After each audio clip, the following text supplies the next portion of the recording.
Salut à tous, c'est Amlin, voici dans cette toute nouvelle vidéo matos pour vous présenter un upgrade de l'objectif que j'ai actuellement.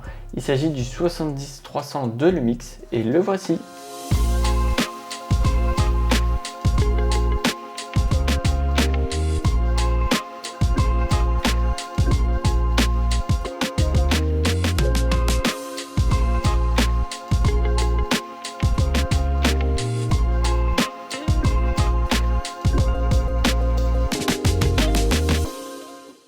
Comme vous avez pu voir dans la vidéo, c'est un objectif qui ouvre à f4.5 à 70 mm et à 5.6 à 300 mm.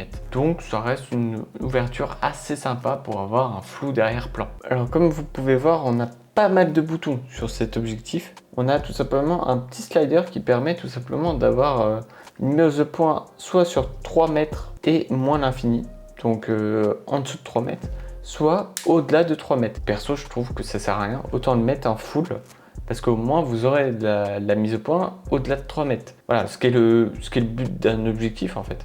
Et ensuite, on a le classique AF/MF, donc pour avoir la mise au point manuelle, voilà. Donc moi, je mets en automatique, parce qu'après, la mise au point manuelle, on peut la régler sur cette bague-là. Bah oui, donc autant le laisser en automatique. On a évidemment la stabilisation de l'objectif qui est activée, bah oui, parce que c'est un téléobjectif, là pour le coup on en a besoin. Et ensuite on a le lock, voilà. Là j'essaie de tourner, je peux pas, voilà. Là cette fois c'est bon, ça marche.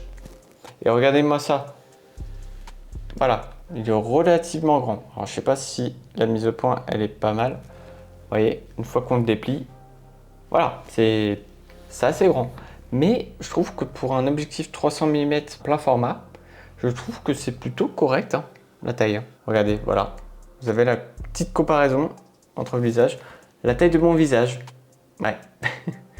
Contrairement aux dernières fois où j'ai tout simplement remplacé l'objectif que j'ai actuellement, c'est-à-dire le 24-105 par ce 70-300, cette fois j'ai décidé de faire le test sur le terrain. Alors, si on voit les photos, j'étais tout simplement dans un parc et j'ai photographié une petite statue à 70 mm. Et vous voyez que le résultat, il est correct. Et on peut voir là le résultat à 300 mm.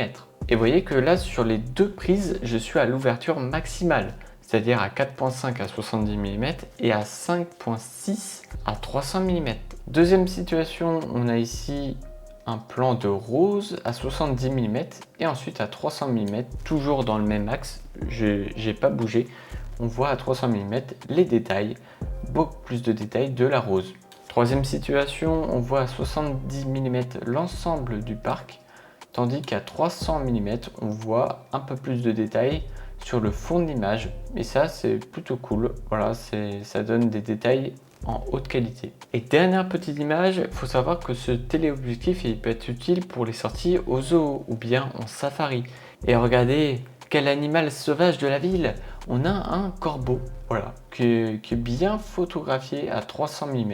Et si on zoome numériquement dans l'image, on peut bien voir l'œil de l'oiseau. Donc c'est hyper précis. Passons maintenant à la vidéo parce que oui, comme vous voyez ici, j'utilise beaucoup cet appareil photo en vidéo. Et là, on va tester cet objectif en vidéo. À l'instant, je vous parle qu'on passe à la vidéo, mais là, c'est toujours une photo. Attendez, je vous explique. Il faut savoir que ça, cette prise de vue a été prise à 300 mm, à une distance minimale de mise au point à 75 cm. Donc c'est vraiment le minimal. Sinon, si je faisais trop près, la vidéo était floue. Là, c'est une photo parce que regardez, si je lance la vidéo, bah oui, évidemment, c'était très proche, donc je l'ai vite perdu. Mais vous voyez que par exemple, là, si je fais un arrêt sur image, l'abeille est totalement nette. Donc voilà, si vous voulez prendre quelque chose de près à 300 mm, c'est possible. 75 cm, c'est très peu. Hein. Après, il faut savoir que replié au maximum, c'est-à-dire à 70 mm, la distance de mise au point passe à 54 cm. Donc ça reste très court. Deuxième situation, on peut voir ici un oiseau pris au 300 mm. Donc la vidéo est totalement exploitable. Comme je vous ai dit, c'est vraiment un objectif pour les animaux, par exemple quand vous êtes au zoo, mais aussi pour l'aviation.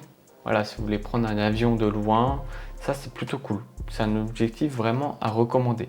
Donc ensuite, j'ai fait une série de petites vidéos de dézoom. Donc du coup, ça vous permet un petit peu d'évaluer la qualité de ce téléobjectif en puissance de zoom. Et vous voyez que un 70-300, c'est plutôt pas mal, même si il faut savoir qu'en vidéo, vous pouvez passer en APS-C, ce qui fait que ça va un peu cropper dans l'image et vous aurez une image relativement de bonne qualité en ayant quelque chose d'encore plus zoomé. Ensuite, bien évidemment, qui dit objectif stabilisé, j'ai évidemment testé la stabilisation, que ce soit à 70 mm comme on peut voir ici, mais aussi à 300 mm. Le 300 mm, c'est plutôt plus important d'avoir une grosse stabilisation. Et vous voyez que la stabilisation, elle est plutôt OK. Sachant que là, j'ai utilisé seulement la stabilisation de l'objectif. Il faut savoir qu'après, vous avez l'opportunité de choisir en électronique dans l'appareil ou bien sur votre logiciel de montage. Et ensuite, j'ai fait quelques petits plans d'ensemble pour vous donner une idée, pareil à 70 mm ainsi qu'à 300 mm.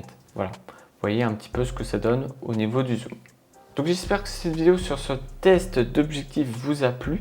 J'ai pas fait d'unboxing parce que c'est assez simple, hein. Il y a juste le cache d'objectif, le pare-soleil et puis c'est tout. Donc je vous ai épargné ça, vous pouvez me comprendre, c'est vraiment les performances de cet objectif qui étaient plus importants et surtout vous montrer un petit peu comment il était. Si cette vidéo vous a plu, n'hésitez pas à mettre un pouce bleu, à partager et à vous abonner. Quant à moi, je vous dis à la prochaine. Salut!